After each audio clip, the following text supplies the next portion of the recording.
오늘 아침에 제일이 붙은 녀석이 왔길래 올여름에는 좀 와서 밭일을 거들어달라고 말해뒀는데 말이야.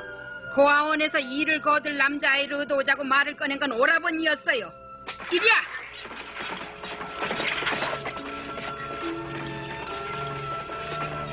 잘 있어, 포니. 잘 있거라, 눈의 여왕. 아저씨, 안녕히 계세요. 안녕.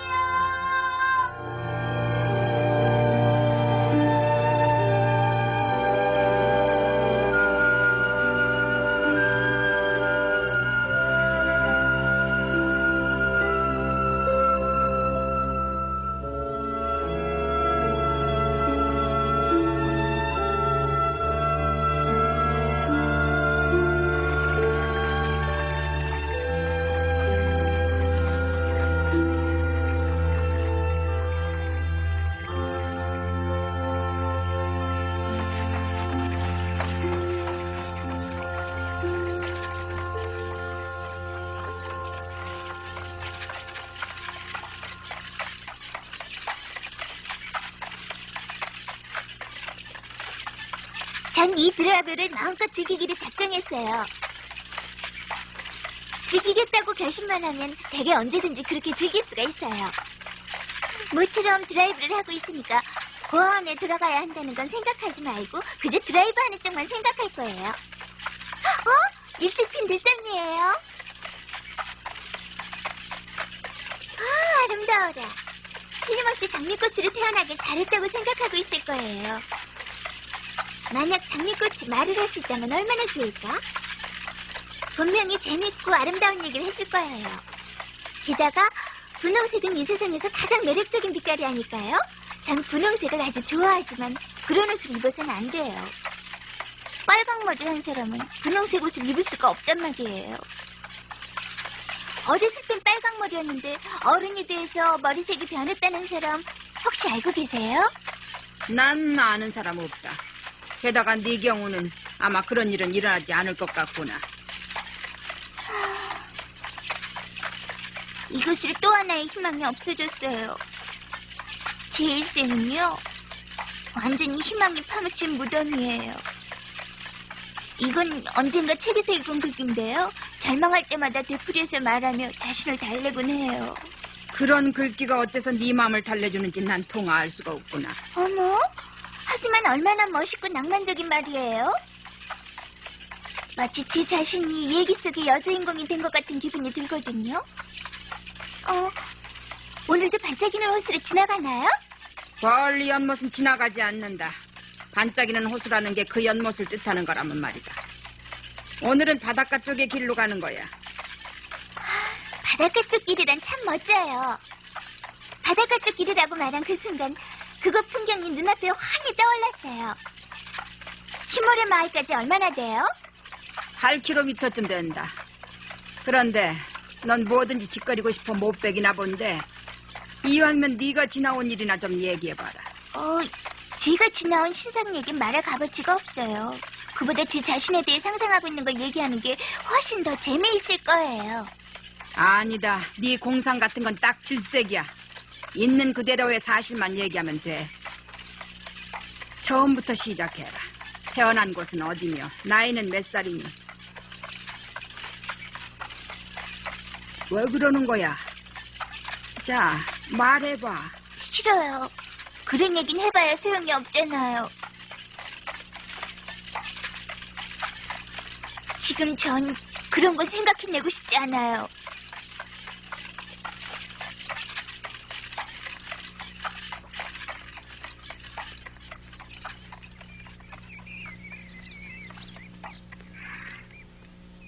어머나, 이 아이로군요. 고아원에서 데려왔다는 아이가. 하지만 분명히 레이첼 부인한테서 남자아이라고 들었는데요. 남자아이와 여자아이를 잘못 보다니 매사에 빈틈이 없는 레이첼답질 않고 뭐. 아니에요. 그런 게 아니에요. 사실은 약간의 착오로 남자아이 대신 이 아이가 왔지 뭐예요. 원 저런. 정말 엉뚱한 재난이었군요. 하지만 어째서 일이 그렇게... 그걸 몰라서 답답해하고 있어요. 이제부터 흰모래 마을까지 가서 스펜서 부인한테 어떻게 된 일인지 물어볼까 해요. 저런. 착오였다면 고아원으로 되돌려 보내는 수밖에 없겠지만 이 아이도 정말 불쌍하군요. 안 됐지만 난 바빠서. 아니, 너 왜 그러니? 앤! 어서 이리 와! 앤!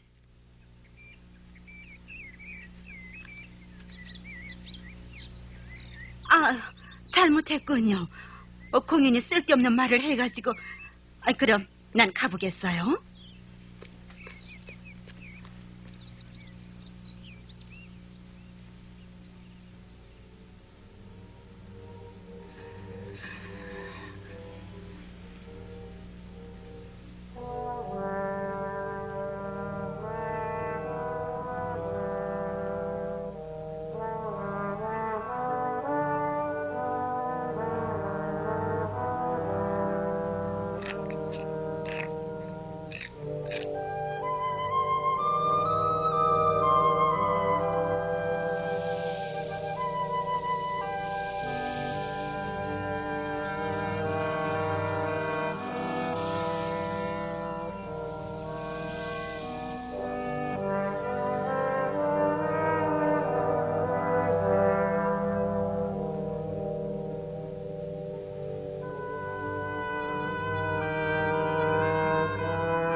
용서하세요, 아주머니.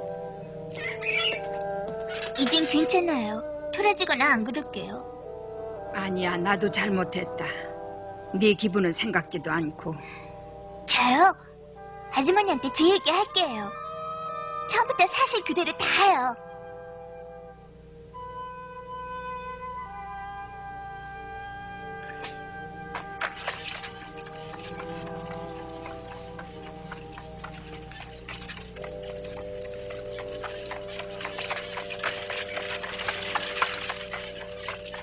전 노바스코시아의 보울링브로크라는 데서 태어났어요. 지난 3월에 만 11살이 됐고요. 아버지 이름은 월터 셔이였고 보울링브로크 고교의 선생님이셨어요. 어머니는 바하사 셔이. 월터도 바하샤도 아름다운 이름이죠? 부모님의 이름이 멋져서 전 정말 기뻐해요.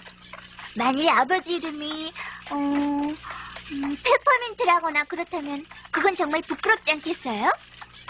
행실만 바르고 단정하다면 이름 같은 거야 어떻건 상관없다고 생각한다만. 그럴까요? 언젠가 장미는 장미가 아닌 다른 이름이라고 해도 역시 좋은 향기가 날 거라고 쓴 글을 읽은 적이 있긴 하지만요. 전 믿어지지 않아요. 만약 장미가 돼지풀이라거나 엉겅퀴라는 이름이었다면 지금처럼 그렇게 아름답지 않을 것 같아요. 아버지가 페퍼민트라는 그런 이름이었다면 역시 전 실망했을 거예요. 그만. 이름 얘긴 그쯤 해두고 부모님 얘기나 계속해라.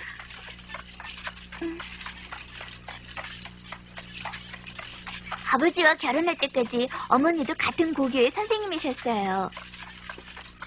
두 분은 결혼을 하고 보울링브로크에서 노란 빛깔의 아담한 집에 가정을 꾸몄대요.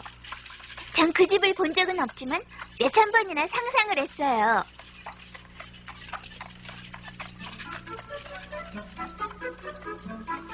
그 집은요? 틀림없이 응접실 창문 위에는 인동덩굴이 뻗어 올라가고요. 앞들은 라일락, 그리고 문 바로 안쪽엔 은방울꽃이 피어 있었을 거예요.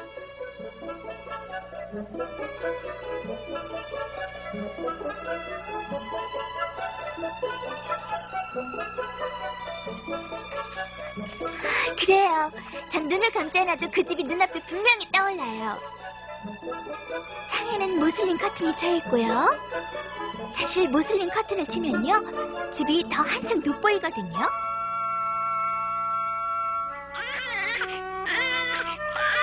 제가 그 집에서 태어났어요. 토마스 아주머니는 저처럼 못생긴 아기는 본 적이 없었다고 말하셨어요.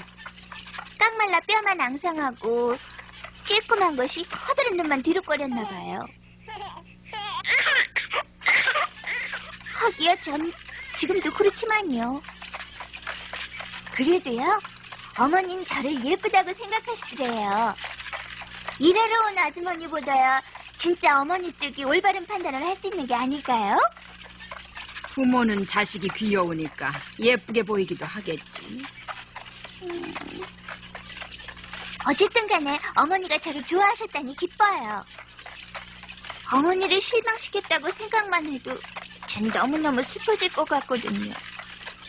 아무튼 어머니는 그로부터 얼마 안 있어서 세상을 떠나셨어요. 제가 태어난 지 석 달 만에 열병으로 돌아가셨어요.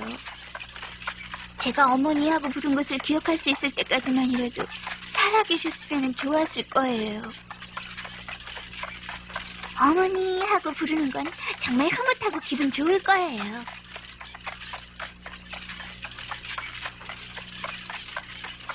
전 책을 읽다가 어머니하고 부르는 대목이 나오면 그 사람이 된 기분도 이렇게 불러보는 거예요.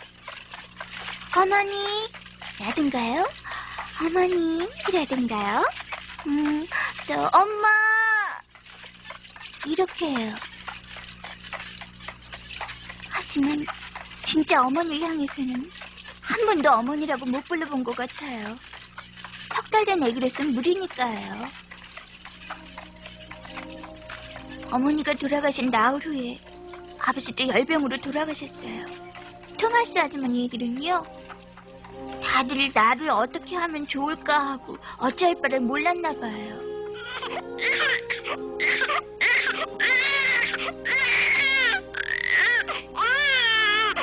그래요. 그때도 절 원하는 사람은 아무도 없었던 거예요. 그것이 제 운명인가 봐요.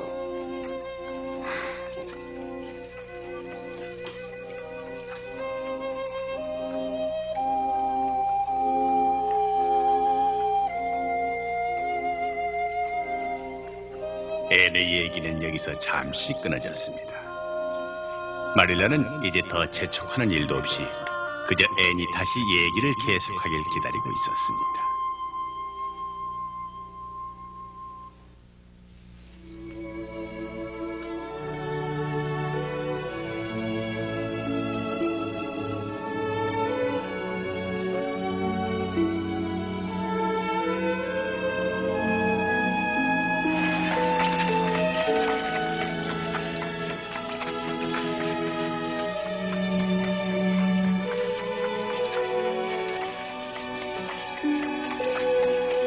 앤은 어머니에 대한 생각에서 깨어나 잔잔히 한숨을 쉬더니 바다 저쪽으로 눈길을 보내며 얘기를 계속해 나갔습니다.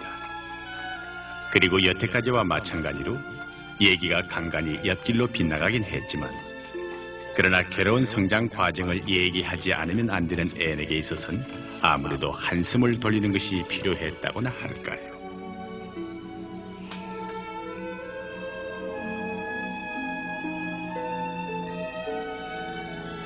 아버지 어머니가 돌아가신 후 다들 난처하게 된 것은 두 분이 다 먼 곳에서 온 데다가 친척이라고는 아무도 없었으니까요. 그래서 결국 일하러 와주던 토마스 아주머니가 절 맡아서 데리고 갈 수밖에 없었대요. 몹시 가난한 데다가 남편은 술만 마셔대는 주정뱅이였는데도요.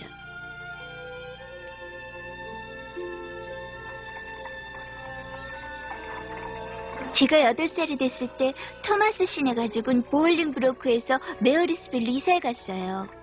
전 거기서 그 집 아이들을 보살펴주면서 지냈어요. 저보다 작은 아이들이 4이나 있었거든요. 전 아직 어려서 그 일이 매우 벅찼어요. 하지만 토마스 아주머니는 역시 날마다 남의 집 일하러 가시고요. 아저씨는 아기가 울면 저보고 호통을 쳤어요.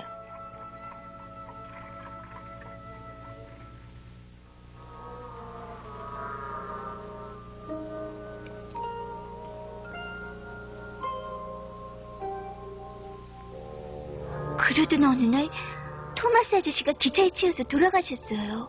잔뜩 취해서 철길에 떨어졌던 거예요.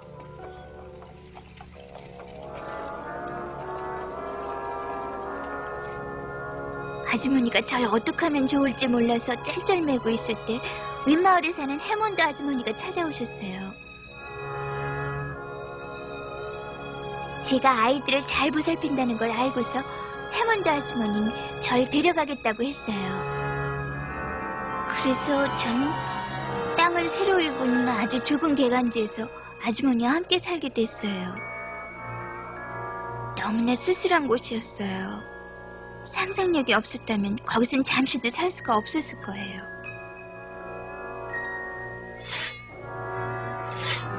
해몬드 아저씨는 그 근처에 작은 제재소에서 일하고 있었죠. 아이들이 8명이나 됐어요. 근데 그 중에 쌍둥이가 3쌍이나 있었다고요? 저는 어린아이 상당히 좋아하는 편이지만 쌍둥이가 3쌍이란 건 너무하잖아요?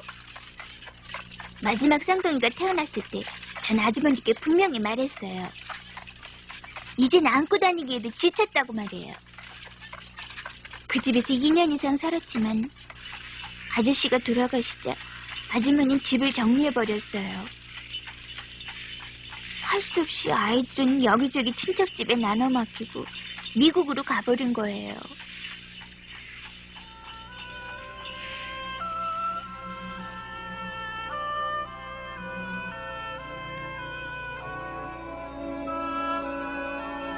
아무도 절 맡아주지 않았기 때문에 저는 할 수 없이 호프타운의 고아원으로 갔어요.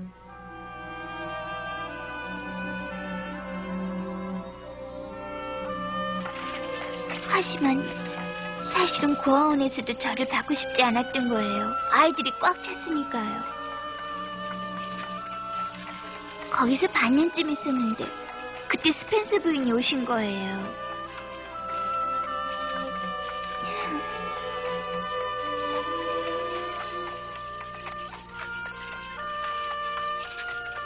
너 학교에 다닌 적은 있니? 네.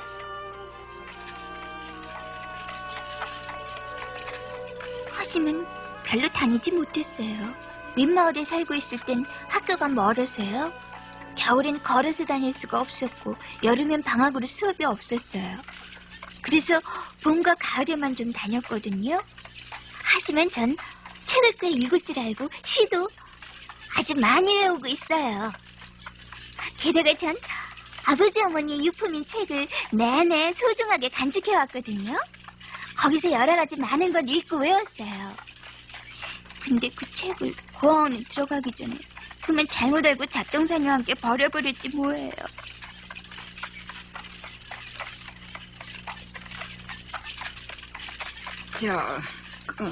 그 여자들은 그 토머스 부인이나 해몬드 아주머니 말이다. 너한테 잘해주었니? 에? 그래요. 두 분 다 잘해주려고 애를 썼어요. 될 수 있는 대로 친절하게 잘해줄 생각은 있었던 거예요. 마음으론 잘해주려고 했다니까요. 그것만 알고 있으면 늘 그렇게 잘 안 될 때가 있다고 해도 뭐 크게 마음에 걸리거나 그럴 건 없잖아요. 그렇지 않아도 그 두 분은 걱정거리가 많았거든요. 주정뱅이 남편을 갖는다는 건 얼마나 괴로운 일이겠어요? 이따라 3차례나 쌍둥이를 낳았으니 그 또한 얼마나 힘들고 큰일이겠어요. 그렇지만 두 분 다 저한테 잘해주려고 애쓴 것만은 분명해요.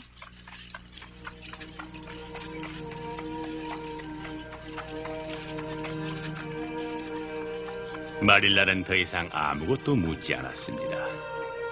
애는 입을 꼭 다문 채 눈앞에 펼쳐진 바다의 넋을 잃었고 마릴라는 깊은 생각에 잠긴 채 멍청하게 말을 몰고 있었습니다.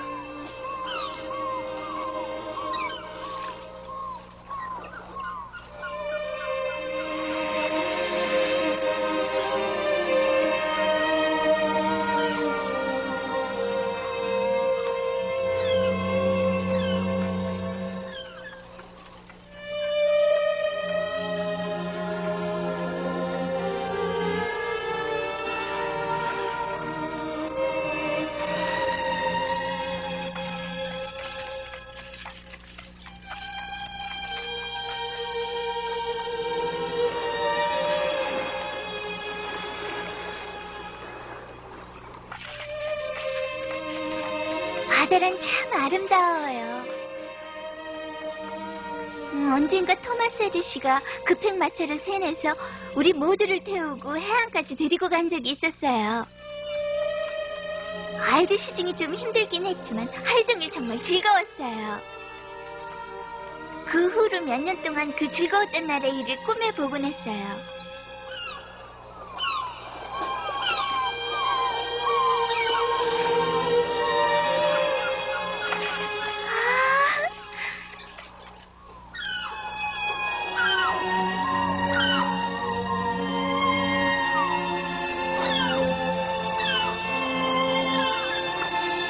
예쁜 갈매기들이네요. 아주머니, 갈매기가 되고 싶지 않으세요?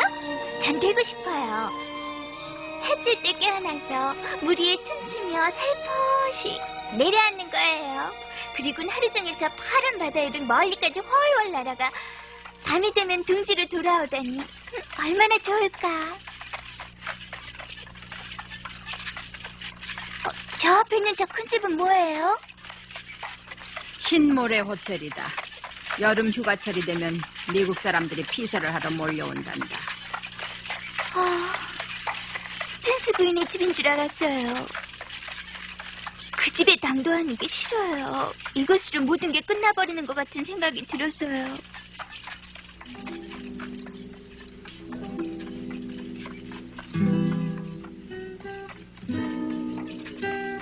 그러나 그러한 앤의 소원을 외면한 채 마차는 스펜서 부인이 살고 있는 흰모래 마을을 향해 경쾌하게 달리고 있었습니다.